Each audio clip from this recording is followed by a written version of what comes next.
What is up? Thank you for coming to my channel, Prison POV. Shout out to the joiners, shout out to the point of view crew, and trip on this, I'm an OG. I'm an OG. That is the conclusion I drew for myself about a week ago, and I stand on it. Let me explain, because I know a lot of you guys are probably saying, like, what do you mean? You know what I mean? Here's what I mean. Well, maybe I'm not an OG. Maybe it's that I'm from a different era. I'm last of a dying breed. Because let me read you exactly what an OG is. How about that? An OG is someone or something that's an original or an originator, especially one that is highly respected or regarded. I am highly respected and regarded in my hometown and the prison system. I don't know if I'm an original or originator of anything, but homeboy, I'm from a different era, last of a dying breed. I'm a veteranano. The Southsiders would say a veteran. And here's why I say that. Let me fill you in. When I found out a week ago or so that the Southsiders, the little homies in county jail and just whatever, that they say ninja, you know what I'm talking about, right? Ninja, the N-word, is part of their vocabulary. Dude, when I heard that, I knew right then and there that things have just changed dramatically and drastically. I probably wouldn't even recognize the prison system if I went in there anymore. It's different, and that's not a bad thing. I'm not saying that they're better or worse than my generation was, or our generation is better and worse than them. I'm just saying it's different, homeboy. I'm saying the things that I went through, the things that I have experienced, cannot be done again. Will never happen again. Straight up veteranano, OG on mine, homeboy. And let me explain. Like, trip on this. I'm getting ahead of myself. I wanted to say that in my day, the Southsiders would use the word way. K-way? Let's play handball way. Charlie way. Spin cell way. And that was crazy because way is like a disrespectful word. And that got a lot of people's feathers ruffled. Like, hey, you guys shouldn't be using the word way. Now they're way past way to ninja. And like I said, no disrespect. No shade. I'm not saying it's a good thing or a bad thing. I'm just saying it's happening. It is what it is. It can't be what it's not. And it makes me know, homeboy. It makes me feel old, for one. OG, dog. Things were way different back when I was doing time. For instance, speaking to the Southsiders, I've gotten into one-on-ones, fights with the Southsiders in county jail. Now, why is that important? Because the Southsiders have a rule, one of their main rules, no one-on-ones. You're not going to be in county jail as a would, feel disrespected by a Southsider, not like a Southsider, and say, hey, check it out, let's catch that fade, let's go heads up one-on-one. It's not going to happen. If you fight one, you fight them all. That's why there's so many riots. However, when I first started doing that time, there was no such rule. You can fight Southsiders one-on-one all you want, and I've gotten several fights with them. For instance, one, there's this dude from Shafter. Rest in peace, he's no longer with us anymore. I used to have a tattoo on my back. If you followed this channel for any length of time, you'll know. I used to have a tattoo on my back. It was this big. It looked like Eazy-E. It was a black dude. Looked like a rapper with a big gold chain. My cousin Greg put it on me when we were kids. I didn't really know what it was. And I went to jail, and I got a lot of fights over it. People talked a lot of crap about it. I finally got it covered up. But, bro, I had that tattoo on my back. This dude from Shafter was sitting by his homies over in the corner. I was standing over here, and he said, Splinter, come here, dude. And I said, what's up? I walked over there, and he goes, hey, show my homies that tattoo on your back. And I said, fuck you. And he's like, what? He was surprised I said that. His homies were surprised I said that. And he's like, what? And I said, yeah, don't call me over here trying to make me the butt of your joke. Trying to get your clown on, homeboy. You know I don't like that tattoo. You're not going to sit here and just make fun of me. And his homeboys are saying, dude, you got to take that dude in the bathroom for disrespecting you right now for saying fuck you. He's like, let's go to the bathroom. We went to the bathroom. We fought. The thing that makes me mad about that fight is I was winning. I was winning the fight. I had him hemmed up. I was driving forward, homeboy. He was swimming. But one of those wild punches he threw caught me right on the chin, dude. As I was like driving forward and pushing him, homeboy. I almost had the deal finished. Almost had it cinched up. Boom, he caught me with one. And it dropped me to my knees. And they broke the fight up. And that's how they ended it. I want to keep going. Let's not end it like that. I got more in me. No, it's done. And then after that, they started calling me the preacher. They said when I fell to my knees, it looked like I was praying. And then I would call him Lucky. I've seen him years in and out of the system. In county jail. I even seen him in Arizona, different prisons. Every time I see him, I'd say, hey, what's up, Lucky? And he'd say to me, what's up, preacher? Homeboy, I fought the Southsiders 101 several times. You can't do that anymore. It's not going to happen. Now let me take this in a different direction. Something that happened that was a very big deal in the California prison systems? California prison system, the 90s and the early 2000s, a very, very big deal that affected everybody was the 3 strikes law. And I was right there in the mix. I saw it all go down. I saw all these homeboys getting life. In fact, my homeboy Skip was the first person in Bakersfield to get struck out 3 strikes and the 3rd person in California. We didn't even know what it was. And what it is the three strikes law is if you have a violent felony, let's say a carjacking, then you get out and then you catch a robbery. That's your 2nd violent felony, another strike. Then you get out and then you do an assault. That 3rd violent felony, that assault, you're going to get life for it. You're not going to get 9 years, 10 years, 12 years. Since you have 3 violent felonies, that 3rd violent felony, you're getting life. But they start abusing it. They start making it where it wasn't even matter if the 3rd felony was violent or not. The homeboy Skip got struck out over a 1/4 gram of dope. He had 2 violent felonies, a robbery, and then an assault, and then he had a possession. And they're trying to give him 4 years for possession. He goes, I don't want 4 years. I don't want 4 years. Give me a program. He's going through the court system. I don't want 4 years. I don't want 4 years. They're like, okay, we're giving you 25 to life. We just struck you out. And he's like, what? Come back to the pre-trial. Come back to the cells telling us, dude, you guys, I just got life. And we're like, what? Dude, I start seeing all the homeboys getting life. There's another dude from NLR from Bakersfield named Splinterwood. I'm not the only Splinterwood. There's another dude. And he's doing life. Struck out over 3rd strike for a fishing rod. He stole a reel, homeboy, and got life for it. But just as equally as important was the 3rd strike law was the Romero motion. Where you at? Where you at with the Romero? Dude, that came in. That helped everybody out because what the Romero motion was this dude. They struck him out. 3 strikes. That 3rd felony wasn't violent. They gave him 25 to life. He sued the courts. And he won. And his name was Romero, and I met him in Walker Reception. He slept next to me. He's a little short, stocky Mexican dude, a lot of acne on his face. Romero. They call it the Romero motion because what they could do now is strike a strike. See, like you have that robbery, then you have that carjacking, and then you get busted for that 3rd felony and it's an assault. You do the Romero motion, they strike a strike. They go ahead and strike that carjacking. They're usually way back in the day anyway. I would have been a candidate for life. Because think about it, when I was 14 years old, I caught a burglary. They would have went back and got that. Then I caught a stabbing on the streets of Bakersfield. I'm going to talk about in a minute. It got dropped to a misdemeanor, but if they would have stuck it as a felony, homeboy, that would have been my 2nd strike. And then later on, I get out, steal a car. Homeboy, I could easily be doing life on 3rd strikes. Thank goodness for Romero, homeboy, and I see it all unfold. Bro, and you'll never be able to witness that again because it happened. Now trip on this. Another thing, homeboy, Another thing people will never be able to experience in this day and age is doing time with NLR on the yard. Say that fast 3 times. NLR on the yard, NLR, I can't do it. Can you? NLR on the yard, homeboy. They start slamming those dudes in the late 90s, about 97. What they did is they slammed them, homeboy, made them a prison gang, gave them an indeterminate shoe. They went around through all the prisons in California, and they snatched them up, and they threw them in Pelican Bay, Corcoran, or Tehachapi shoe, never to be seen again, slammed them. They started doing it in 97, then you get them all in one day. I'm doing my first term in McFarland CCF. There's a dude from NLR named Red from IE. He's telling us, dude, they're going to come get me. They've already slammed a bunch of my homeboys, and we've heard about it too, like, yeah, they're coming for the lowriders. Dude, that McFarland, I tried saying before, people didn't believe me, but they gave out popcorn and soda. If you had the cleanest dorm at the end of the week, they came through, gave you a 6-pack. Like, what do you want? Dr. Pepper, root beer, Sprite? You have to pick which one you want. They gave you a 6-pack of soda and popcorn. And then you put the popcorn in the microwave.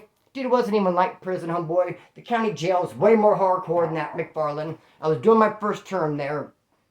We're in the TV room, a soundproof TV room, you know, so as not to disrupt the sleepers out there with the TV. This thing was cush, homeboy, and had carpet in the TV room. I can go on and on about how cush this place was. We're in there drinking our sodas, and there was an ice machine. Popcorn. All these cops came in about 10 deep. They're mace out. It's the first time and probably the only time I ever seen someone come walking out with handcuffs. The handcuffs were out. They're ready to just like, I don't know, I've never seen a law enforcement individual come walking up like with handcuffs out. I seen it that day.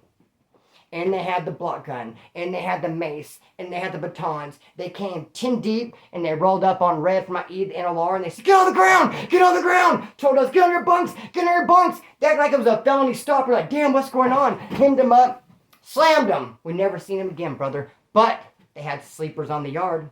They had sleepers on the yard. And trip on this. I had a girlfriend. She had a cousin who was a high-profile Nazi rider. He went to go do a robbery. He was the driver. The dude who did the robbery murked the dude he was robbing. Dude wouldn't come off his stuff. He said, if I can't take your stuff, I'm going to take your lizzie. If I'm going to take your breath. He came running out, got in the car. Dude drove off. They got identified. The cops came, snatched him up. My old lady's cousin, the driver, turned to state's evidence. So I'm not getting butts for that, homeboy. I took it to do a 211, not a 187. I want no part of it, homeboy. He went up on stand. He pointed him out. He said, that guy, he's the one who did it. So now he's a dropout NLR. He's got a target on his head. They want that ass. He could go into prison, discharged. He's doing kind of good. 10 years goes by. He catches another little case. He goes back into prison. He's like, man, 10 years gone by. There's new people in there. Maybe they don't remember me. I don't want to be PC. I don't want to go in there and just ride out that beef like, yeah, I ratted, I told, now I'm no good, I'm going to hide in PCs. Like, I'm just going to go in, act like nothing happened, and just be GP. And he did. He made it through county jail, he made it through reception, and he came over into a little soft-ass, yard, I think it was another CCF or some shit. And this dude named Kid from Fresno calls me. What's up, Splinter? He's a sleeper lowrider. There's this dude who just hit the tier. And it's not bad enough that this dude slid. He's a PC dropout snitch. And he wanted to slide in GP like they do sometimes. He should just stay in the corner and lick his nuts and was quiet. But no, he wanted to be one of the homeboys that come in and actually start claiming lowrider. Saying he was a sleeper. And that dude Kid calls me from Fresno who's a sleeper. Splinter, there's a dude here from Bakersfield. His name's Bo. He says a lowrider. He's a sleeper. Which is a sleeper, someone who's not identified by CDC. They're not validated. They are one, but the cops don't know. They're on the main line, but undetected.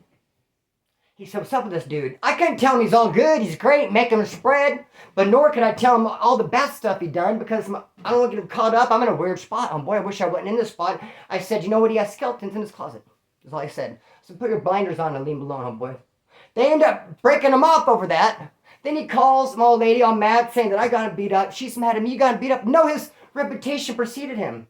He got himself beat up. I had nothing to do with it. But I am an OG, homeboy, Vectornano. You know what else? You know what else makes me feel like I say as if I'm an OG is because of the county jail. The county jail, brother. There never was, and there never will be again, and there just never ever was, and no one's even wildest imagination, a county jail like Kern County Jail. Laredo the Farm. Unique only to Bakersfield. You can go all the way from San Diego up to Sacramento, and all in between the county jails, you're not going to find another institution like the Kern County Jail, the Laredo the Farm. A big open yard. 22 barracks surrounding that yard. 900 people. I hope my math is right. 22 barracks, about 40 people, 2 barracks. I'd say 900 people or so. And guess what? They open the doors, and now you have 900 people on the yard 2-3 times a day. When I start doing time, they had night yard. They have weights. And I got schooled on that yard way more than I got schooled in prison. When I went to prison, I already knew how to make a shank. I already knew how to make a tomahawk. I already knew how to write kites. I already knew how to make clavos. I'd already caught batteries. I already knew how to check paperwork. I already totally knew what time it was because not only were there's 900 people running around in a yard together, 50% have been to prison. And a lot of them are validated gang members because Kern County Jail don't care if you're a gang member or not. They just throw y'all in there together. I'm talking, dude, high-powered brand members out mixing in with us. I can tell you a story about this dude named Falcon if we have time. They didn't separate them. Not back then. So you have all these high-powered gang members. Our farm, Laredo, was ran like a hard level 3 prison. Bro, that's where I got schooled at. And you can't do it no more because there is no farm. They shut it down. Even our pretrial was so off the hook, they had to stop letting all the cells out at once. Let's say you have 10 cells at the bottom in pretrial, 10 cells at the top. If they let everybody out, open all the doors, someone's going to get murked. Someone's going to lose their life, dude. I've seen it happen over and over. I've seen a couple people lose their life when they open up all the cells. Because people come out, they're red banded, they're getting life over the 3 strikes. Everybody's hotter than fish grease. There's all kinds of tension, no one-on-ones, and we're just getting busy. Finally, the cop said, no, just let 5 cells out at a time. And then when they finally closed the farm down and they built this new thing called the Justice Center, guess what they do? Just a couple cells out at a time because they learned. That's all we can do. I was in the learning stage. I was doing time before they figured that out, and they just let us all out at once. And, homeboy, it was a gladiator school all day long. I've let it rip, and I've seen people let it rip. Homeboy, the farm was hardcore, homeboy. It was hardcore to do time out on the farm, especially when you never done time. Dude, but then my first week there, I got in a riot. I remember one summer on the farm, dude, it was a riot every week. Constantly with the Southsiders, dude. We were just constantly going at it. Boom, boom, boom, just back to back to back to back. Like, damn. And then one issue would get squashed, and then it'd be another issue. So, homeboy, I feel like I'm a straight up OG, veteranano, because I did time on the farm. Kern County's hardcore jail, homeboy. Never seen a jail like that anywhere in California other than Bakersfield. And then you have to add this in. Guess what we had? Tobacco. When they took tobacco from every other place, they took tobacco from prison. There's no tobacco in any county jail. Guess what? Bakersfield, Kern County had tobacco.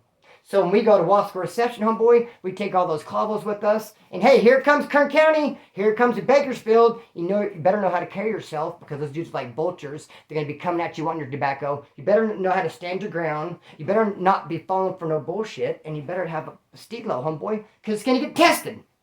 Don't trip because we're schooled right. Know what I mean? So, what else though? What else can I say that I am an OG, homeboy? Because I put in work. Verified on the streets and in prison. One of my biggest flex is that stabbing I had in Bakersfield, homeboy. Right in the middle of God and everybody, in front of probably 50 people. Right on Chester and California Avenue, probably the busiest intersection in Bakersfield. At a drug class, the Prop 37 class. There's teachers, there's students, there's cab drivers, bus drivers. Oh, everyone's there. I stabbed this dude 3 times. Okay, maybe it wasn't putting in work. But it was definitely letting my nuts hang. I didn't let no one run up on me. Hey, no Gene can let someone run up on him. This dude runs up on me. I get him 3 times, and my biggest flex is, guess what I got charged with when I went to county jail? Misdemeanor brandishing a weapon. You know what brandishing a weapon is? This. If I went outside to Walmart and did this, brandishing a weapon's a misdemeanor. That's what they charged me with when I stabbed this dude 3 times while I was laying on the ground. Because, in front of everybody. Because everybody told. Everybody told. This guy said I was Mexican. This guy said I was white. This guy said I stabbed from the bottom. From the bottom. This guy said I stabbed from the top. One person said we jumped him. Some person said they jumped me. Too many stories. Keep that in mind, bro. If you're ever fighting a case and someone's telling on you, bro, try to get like 4, 5, 6 other people to tell on you and have them all different stories. And then the DA would be like, what are we going to do with this? What story can we go with? There can't be all these different stories. Only one. But they knew I was going to do a year flat. And so they said Charlie Holmes. Just get him with the misdemeanor brandishing. But parole sent me up the river, homeboy. I did a year flat, 12 months. Now, homeboy, put in work in county jail, Wasco Reception, prison, a gang of it. One of my favorites, one is this though. Trip on this. Wasco Reception. The Southsiders tell us that there's 3 or 4 Southsiders over here on a bunk having lunch. They got their mattress rolled back, they got their water out there, their soup, and they're making a lunch. They got their chips and their lunch meat, and they're doing the damn thing, homeboy. There's a wood next to him, he keeps farting. He's busting ass. Farting and farting. He let the first one slide, and he's reading a book, and just letting her rip. They let the first one slide, they let the second one slide. They're starting to get pissed off about it. They went and told the Woods, hey, this dude's being disrespectful. So we, on our way, walking over to talk to him, we hear one. Rip. I can remember. We heard one, homeboy, as we walk up. And we're like, dude, come here, bro. Take him over to the bathroom. What's wrong with you, dude? We're just going to give him a warning because sometimes you can't control that stuff. But it's like, hey, you see those dudes eating? Get up and walk away. And he's being disrespectful and talking shit to us. And we're just going to extend you mercy and be nice to you and respectful to you when really you got an issue coming and you're going to turn on us and be disrespectful to us. Charlie Holmes took off on him, jumped him, started beating that ass, and he poops out a clavo. In the middle of us bombing on him, a clavo falls out of his butt. Poop. Well, we thought it was his poop, but at first it just looks like a turd on the ground, but then you can see plastic level clavo. She had a clavo. So we said, pick that up and clean it off and give it to us. And this is a robbery. And he picked it up and he tried to take off running, but homeboy tripped him with his feet. He stumbled over his feet. We grabbed him by his shirt. We dragged him over and we said, wash that thing off and give it to us. And he put it in a mop bucket that was right there. Wash it off, gave it to us. We went and took it. Weed and tobacco, cool. Rolled a fat joint, rolling up some tobacco, and then it's all tripped out. Tension. Blacks grouping, Southsiders grouping, Pisces Woods. There's some shit going on. People are tripping, they're grouping. Like, we're like, what's going on? But we're all high on that Mary Jane, like, not even caring. Whoa. And they're like, did you guys put that clavo in the mop bucket? You put poop in the mop bucket? And they take that mop and wash the whole dorm, and you like, homeboy, you gave us all freaking Hep C with that shit. Literally, that shit does not go in the mop bucket. Literally, like they made a big old deal out of it, and I just said, no. What do you mean? No, what do you mean? What do you mean? I was like, no, didn't happen like that. Nah. But then I said, hey, don't you mop the bathroom? You mop the bathroom, right? You try to tell me ain't no shit on the floor just from, toilet paper and piss? I don't know. Don't come at me like that. Don't come at me because you're hating. Fuck all that, dogs. We smoked our weed. Everything is great. I'm an OG. Veteranano. I'm going to cut the string and let it fly. Peace.